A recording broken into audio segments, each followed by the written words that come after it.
Nice to meet you both. Did you want to both introduce yourselves first of all then? Okay, so I'm Jeremy Lakey. I'm one of the co-founders of MarraBio. I was Professor of Structural Biochemistry at Newcastle University when we discovered the technology, and eventually we developed it to a stage where we could form it. Hi, I'm Helen Waller. I'm also co-founder of MarraBio, and I was working for Jeremy as a lab manager for 20 plus years when we founded the technology, and I'm now Chief Technical Officer at MarraBio and Head of Production. Thank you both for joining today. I really appreciate this. So did you want to tell us a little bit about the background of MarraBio and how it began? What was your reasoning for forming it? Well, so MarraBio was formed to commercialize this Caf technology that we developed in my academic lab. So that starts off in the late 90s when I was working on projects to develop vaccines for various bacterial diseases, one of which was a bacteria called Yersinia pestis, which is what caused the plague and Black Death and things like this. And so, we'll all agree that's a good thing to have a vaccine against, And what generally you do with vaccines is to get surface proteins that the body will recognize. And so you don't inject the bacteria, you inject the surface proteins, and then you get the body ready to recognize those as foreign things. So there were two surface proteins that other people had worked on, and we were developing the techniques on how to prepare those molecules for injection into people, how to combine them with things called adjuvants to improve their activity and things like that. So the sort of biophysical approach, understanding the molecule. And one of the questions was with Caf1, because we knew it was a long polymer, we knew it was a big molecule, but nobody had ever seen it or really characterized it. So one of our jobs in this project was to characterize this, and we did various things and various techniques, but we tried electron microscopy, and it didn't work, and it didn't work. And then we spoke to somebody who knew what they were doing, and it worked. And suddenly we could see this molecule, and it was so long. It was just this long string. But not only that, I've been working on proteins for more years than I want to remember, but most proteins are really badly behaved. They really stick to each other, they clump, they do all kinds of things to stop you from working on it. But this molecule's kind of led there, beautifully uninteracting with itself, long strings, not many knots, just amazing. And as it unfolded on the screen, because I was actually away from the lab, and it unfolded on a very slow telephone connection in those days, in the late sort of early 2000s, and suddenly this screen suddenly appeared with all these molecules on it, and I was transfixed. I'm a geek, all right? I mean, I work on proteins, I'm a protein geek, but to see this molecule, I suddenly realized that this was possibly one of the most interesting molecules I'd worked on. And already the idea, because essentially it's its role as a polymer, as a long polymer that behaves itself in solution, is really, really tough. I had all these properties. I was just away with the fairies trying to work out what hell we can do with this amazing molecule. And the idea of creating extracellular matrix, three-dimensional scaffolds for cells started to take off. And it took us several years to get funding for it, because like with all new things, nobody really believes you, And eventually we got a case studentship award with a very, very able student, Anna Rock, and she demonstrated that you could insert something that the cells recognize, in this case a fibronectin domain, and make the cells stick to Caf1. And she also discovered that cells didn't really like to stick to the wild type, which was a great finding as well. So what we ended up with was a molecule that was really tough, relatively easy to make, and which in its native state didn't interact with cells. But when you when you put something in that the cells liked, they really liked it. And so that was the basis of the CAF technology. And to cut a long story short, we got some significant funding from Innovate UK on the basis of that. And we filed a patent. And that's when really Dan and Helen came in on the project and we started to develop it as a technology. So would you say that from the beginning you envisioned Caf1 ending up where it has now, or was there a lot of development through this process where it sort of changed throughout the time? No. I think once you sit down and think, I felt that there was a role in creating three-dimensional scaffolds using this polymer. And I wouldn't say it's gone as a straight line from there to here, but the fundamental idea, I think, to be honest, the idea of Caf1, once you know its structure, the idea of what we're doing with it is beautifully simple. There's no sort of magic, about it. It's just such a great platform for doing this type of things. And we've published papers where we've used it in solar cells and other things like that. But the application of replacing extracellular matrix proteins with this versatile polymer was pretty clear early on. So to follow on from that, what were some of the key challenges you faced early on in the development of Caf1? Well, I'll kick this off and then I'll hand over to Helen, who actually solved the challenges herself. So the protein is, well, we'd already produced the protein in a safe bacteria, E. coli, and so that was okay. But we weren't getting large amounts. And the purification procedure that was in place wasn't very efficient, and it wasn't very scalable. So right from the early stages, we decided that we wanted to create an industry standard method for producing Caf1 in large amounts, and an industry standard method that would scale, so we could make it at any volume, so we could increase the capacity. So every step of that production process would have to be how industry uses it, and one where we could increase the capacity 10-fold, 100-fold, 1,000-fold if we wanted to, because what we want to do is to create a product which will sort of transform markets. And in order to do that, you had to do quite a lot of mostly work on the purification, and that's what Helen did.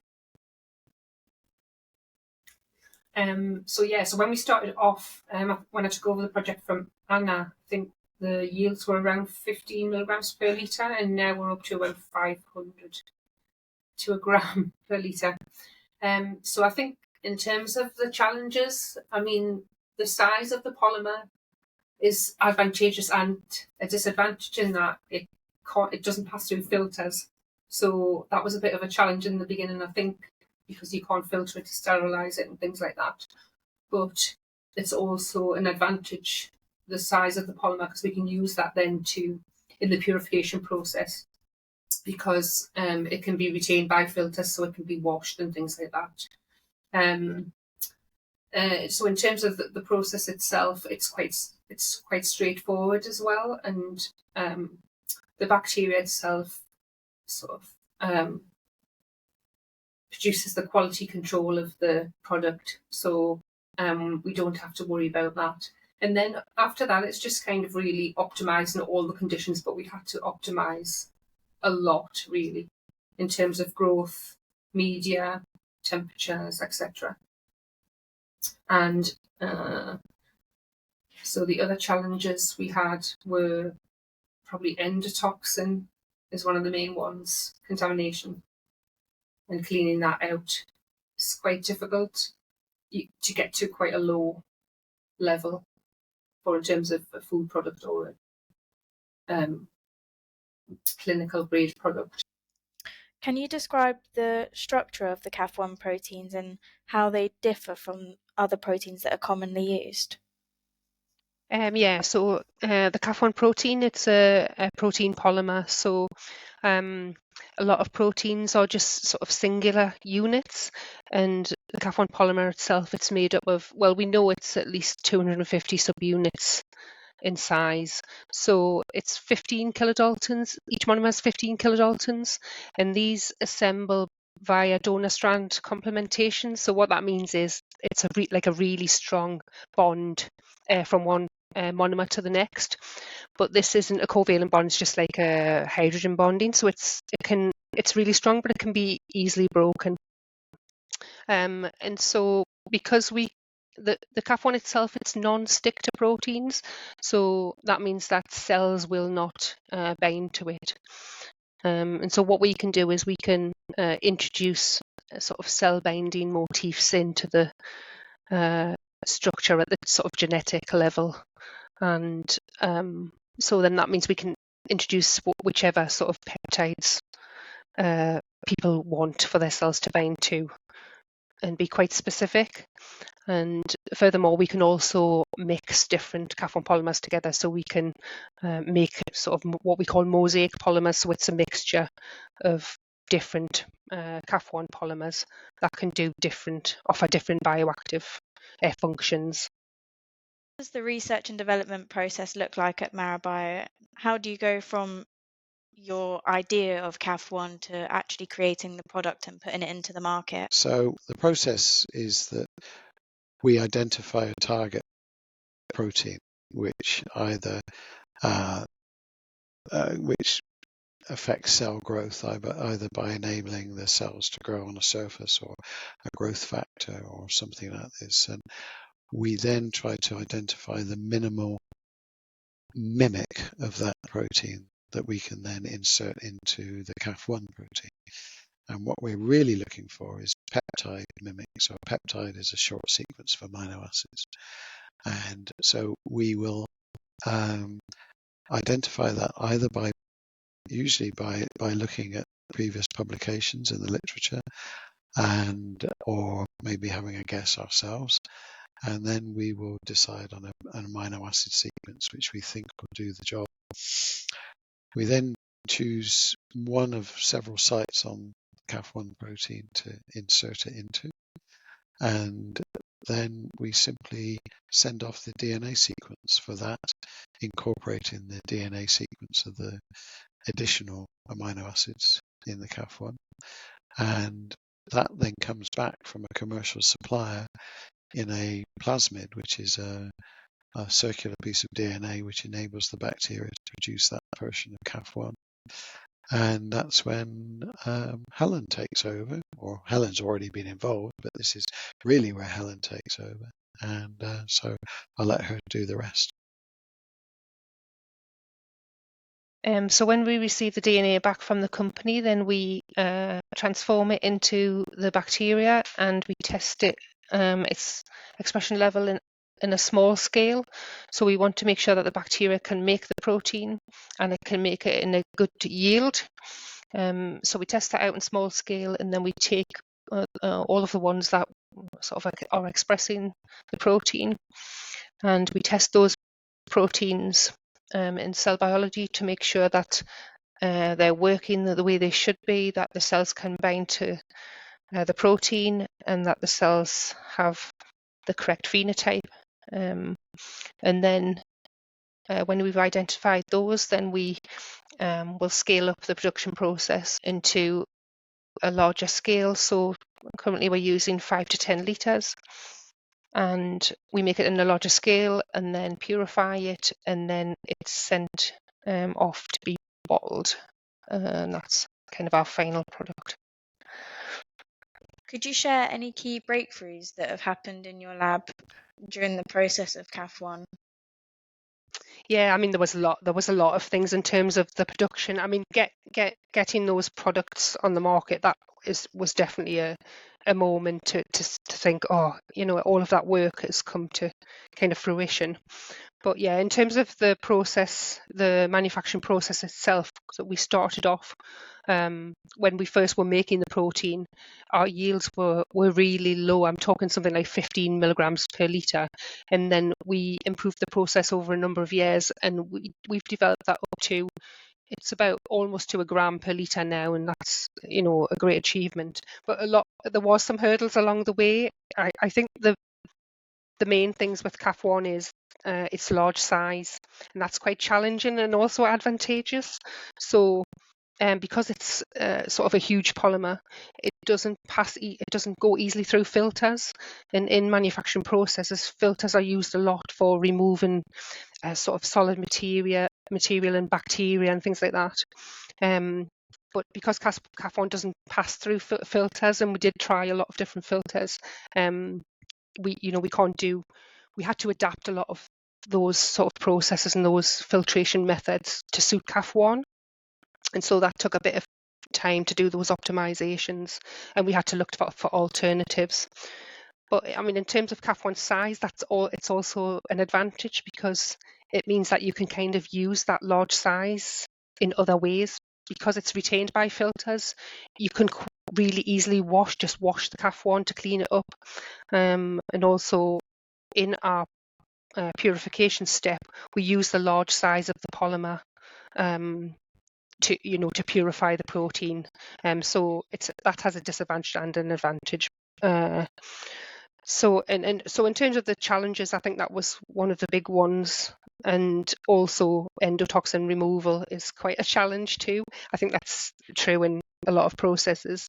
You can't have very high endotoxin levels even for research grade material, because it'll kill your cells.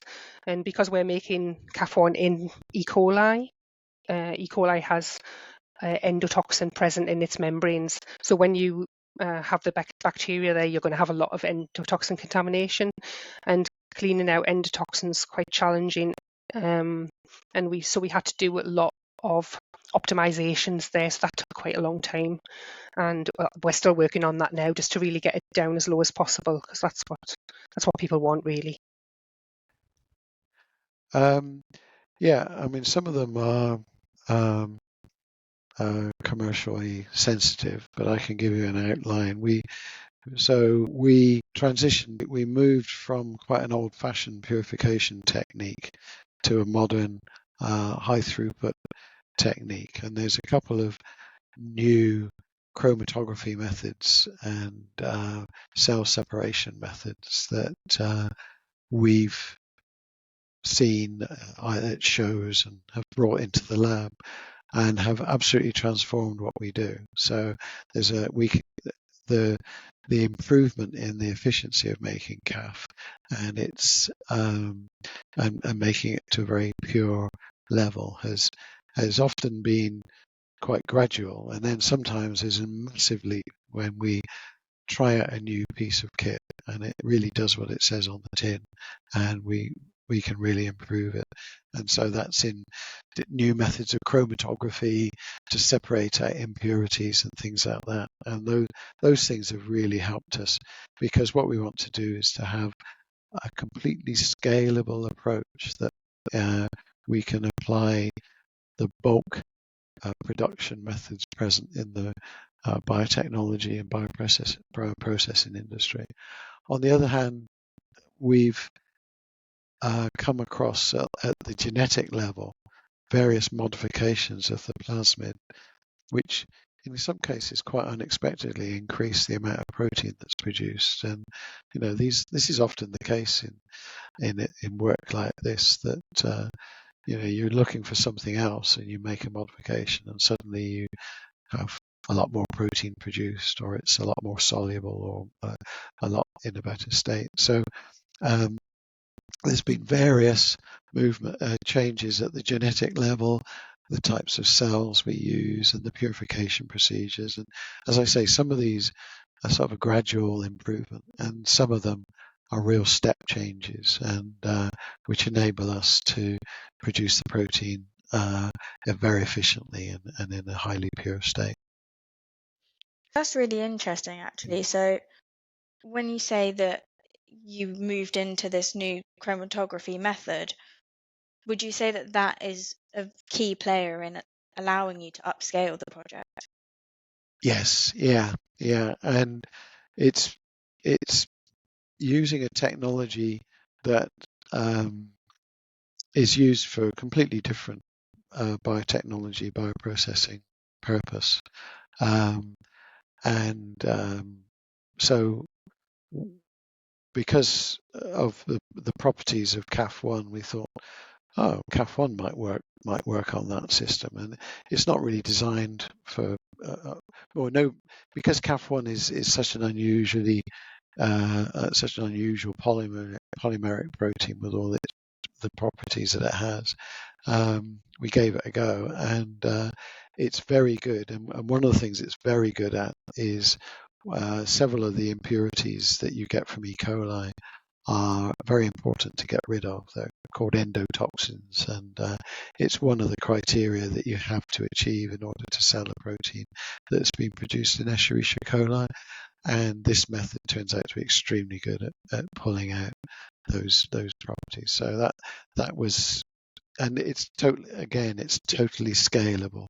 If we wanted to go to 10,000 litre production, we could make a column which would be big enough and efficient enough to deal with that amount of protein. So that was a real game changer. Mm. Do you have any plans that would ensure that MarraBio's products would remain accessible but also competitive as you plan to upscale? Yeah, I think our big advantage is this upscaling. We can really employ the economies of scale in Caf1, and so it's been always our intention to satisfy sort of any kind of market need, and to allow the use of these proteins in cell culture to be used, and for supply and cost not to be an issue anymore. I think that's what we want to break through.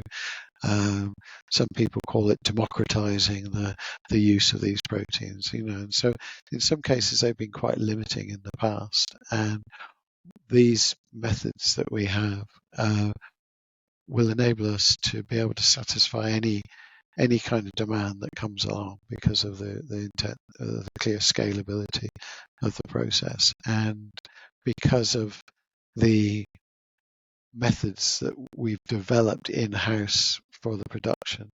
That will keep our competitive edge, because we've developed methods to produce the protein at higher purity and an amount than it has been shown before. So I think that having that actually really sets MarraBio up for a strong future. So looking to your long-term vision, where do you see MarraBio in the next, say, 5 to 10 years? Yeah, well, you might have 4 different answers from the 4 founders, I suppose, on this at the stage of a small company like this with a very exciting platform. But ideally, what I would like to see is that first of all, we need to continue to show that CAF is equal or better than what people use at the moment, and is safe, and has we've got plenty of data to show that it performs very well, the cells grow very well on it, and things like that. So we want to translate that into a general acceptance in the market. It's a very different way of approaching the use of proteins to support cell culture, and has great opportunities, but also you need to be able to convince people that it's not a risk to be taken. So once we've achieved that, then I think that we can not only supply large quantities to manufacturers of cell-based products, but also exploit the flexibility of Caf1 to give some really very interesting tools to people working in research and development, which will then act as a springboard to us working into other industries, and things like the ability to create bespoke proteins via Lego brick approach has promises in targeting cancer cells and diagnostic processes. And this molecular Lego that we've invented could go off in very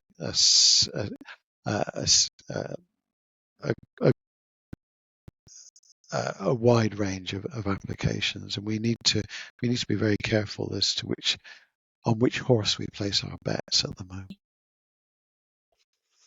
Yeah, so I mean, probably we will have different opinions, but I think for me, I would just like to continue to see the company grow, and hopefully we'll become one of the leading suppliers in sort of cell culture and growth factor products.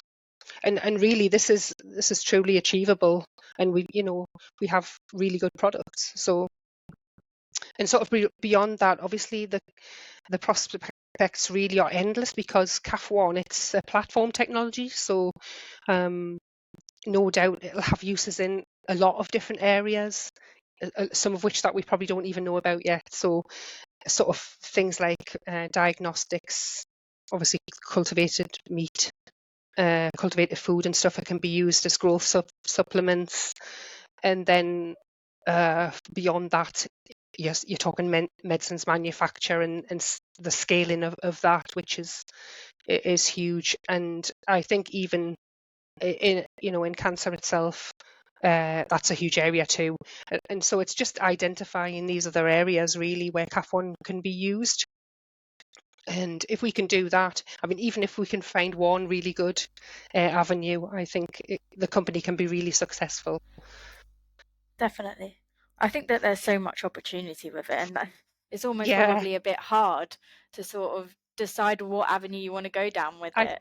I think that's the one of the hardest things, is to limit yourself not to go off in too many different directions, because it's really easy to go off on lots of different tangents and work on lots of different things. But it's finding those key areas where Caf1 can really work. So obviously years of work has gone into the Caf1 proteins. Could you tell me a bit about when you had that first time where the actual product is placed in front of you and you've never seen it finished before? How does that feel? Yeah, I mean, absolutely. I think that's probably the best moment, because of all that work, from like being there right from the very beginning and seeing it like transfer right from some sort of a lab research project being commercialized. And then when you see that those first products, that was a real moment, and of it, I feel sort of proud of that moment and what we achieved, to get to that point. It's unbelievable, really. So yeah, it was a good feeling. Definitely. So just to go back a little bit, when you say that the four founders would almost, I suppose you would all have slightly different outlooks. What have been the most rewarding aspects of it? What do you look back on and think that was a real personal achievement here? Yeah, I mean, I just feel like because I was there from the very start, like I say, seeing it sort of translate from just being sort of research projects in the lab, developing that into a sort of commercial venture, and then into actual product, which then went for sale on the market. Is just I think that's a really great achievement. And obviously for myself, because I've developed the Caf1 production process from the very beginning, from sort of scratch right up to where we are now. I feel that's a huge achievement. Yeah, well, I think I mean, for me, it's that because I worked on it from the very beginning. The great satisfaction of bringing something from an idea, maybe a hazy idea, at the laboratory bench, through a whole series of tests.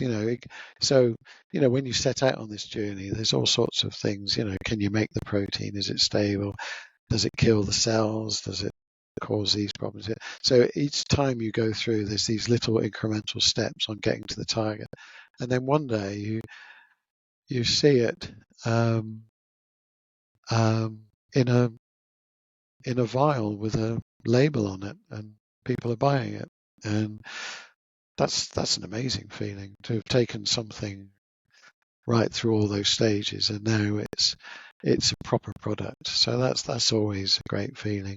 And the other thing, of course, is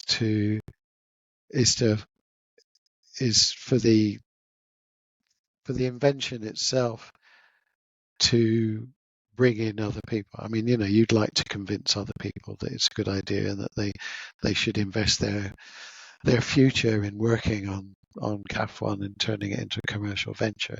But for people to see the promise of it and say, yeah, I want to be part of this, and I want to join the company, and I want to do this, that's the other thing, is you feel, oh yeah, I was right. It is a good idea. Because, as an academic, you probably have too many what you think are bright ideas. But when some of them come through and actually, on the verge of significant commercial success, that's obviously a great feeling.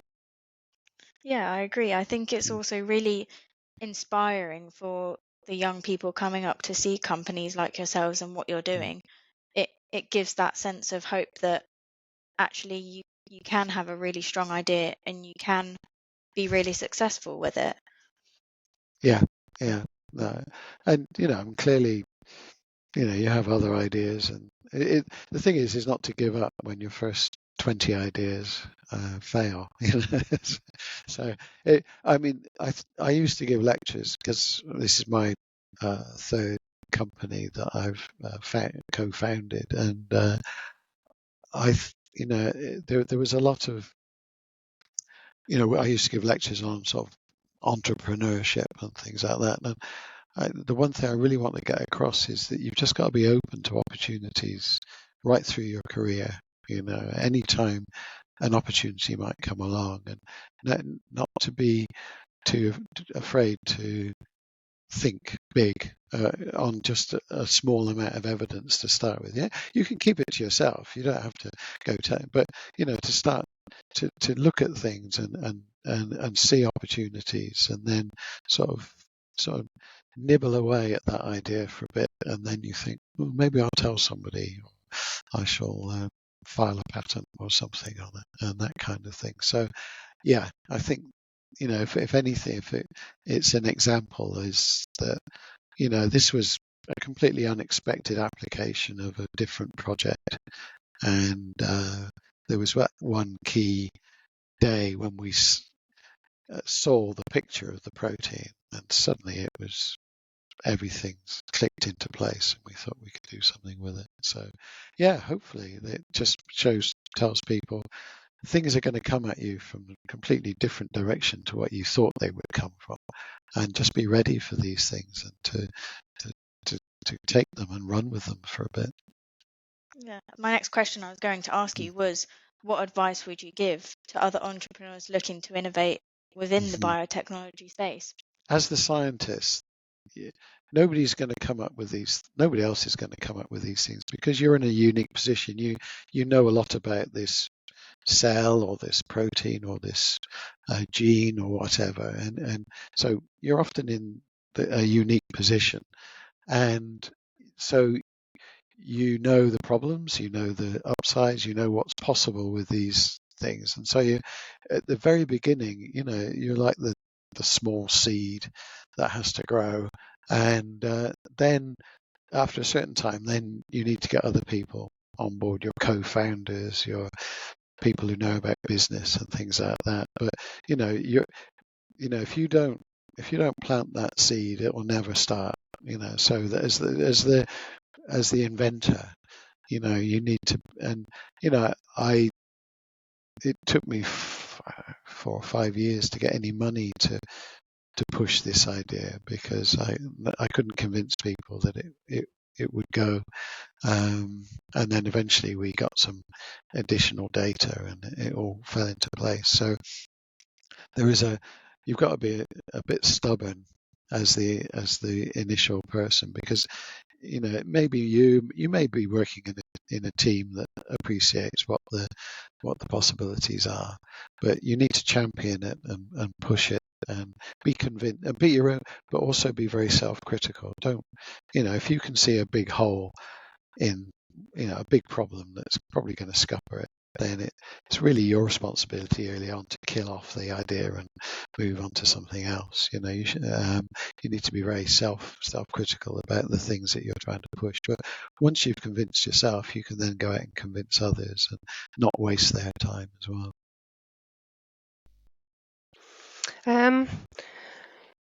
Yeah, I mean, obviously, it is very challenging, and it's working in a sort of research lab. Things are changing all the time. Obviously, you're doing a lot of different experiments and things. When you go to commercialization, it becomes it's a different kind of challenge because it's much more sort of fast-paced and stressful, and there's lots of things to think about. You're doing, you're thinking about a lot of things at once and stuff. But it's just really to keep focused, and you've just got to take sort of one step at a time, 1 week at a time, and along that way you'll have these achievements, and you should celebrate them, and just keep working hard. And it's just about overcoming any challenges that you may have in the lab, just really researching that and just overcoming those challenges, which you can always do, and getting to that point where things can work and you'll feel happier and stuff. So yeah, I think it's just about hard work and staying focused, really. And I think it's really nice to have both perspectives. It's nice to talk about the academia behind it, but also actually this product that you're pushing into the market. It's been really good. Yeah. Oh, okay. Well, thank you. Well, thank you very much. Yeah. Bye. See you later. Bye. See you later. Bye bye.